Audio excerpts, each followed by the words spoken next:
Joe Biden sera-t-il en capacité de rester président des États-Unis, s'il est réélu en novembre prochain?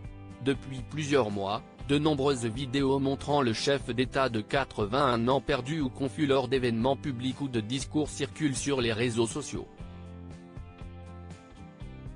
Et cela n'a pas vocation à rassurer les Américains qui ne souhaitent pas voir Donald Trump faire son grand retour dans le bureau ovale. L'article du New York Times publié ce lundi 8 juillet ne devrait pas arranger les choses.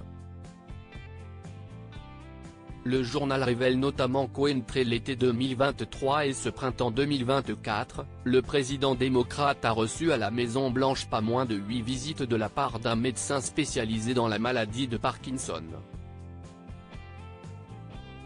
Une donnée troublante que la porte-parole du gouvernement, Karine Jean-Pierre, a tenté de minimiser en balayant les doutes des journalistes lui demandant si Joe Biden est oui ou non atteint d'une maladie neurodégénérative. Le président est-il traité pour la maladie de Parkinson? Non. Prend-il des médicaments contre la maladie de Parkinson? Non. Elle n'a pas pour autant expliqué dans quel but cet expert s'était rendu à 8 reprises dans la résidence du président, arguant d'une obligation de confidentialité. Supérieur à Joe et Jill Biden en France, retour en images sur leur arrivée à l'Élysée et Joe Biden testé négatif aux maladies neurodégénératives. Pas sûr, toutefois, que cette clarification mette un terme aux spéculations provoquées par cet article, qui confirme bien que l'état de santé de l'octogénaire soulève des inquiétudes dans son entourage direct. Lors de la même conférence de presse, ce lundi 8 juillet, Karine Jean-Pierre a rappelé que Joe Biden avait vu un neurologue 3 fois, à l'occasion de ses bilans annuels de santé dont le dernier a été rendu public en février.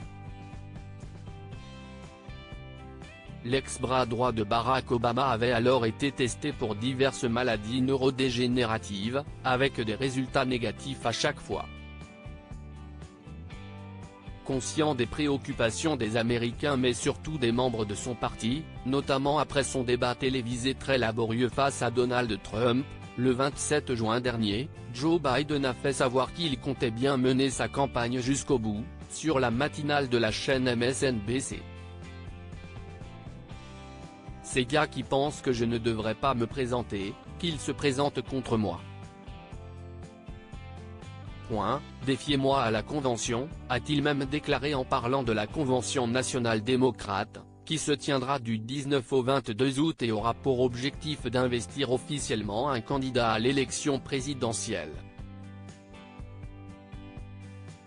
Crédit photo, Zuma Presse Best Image.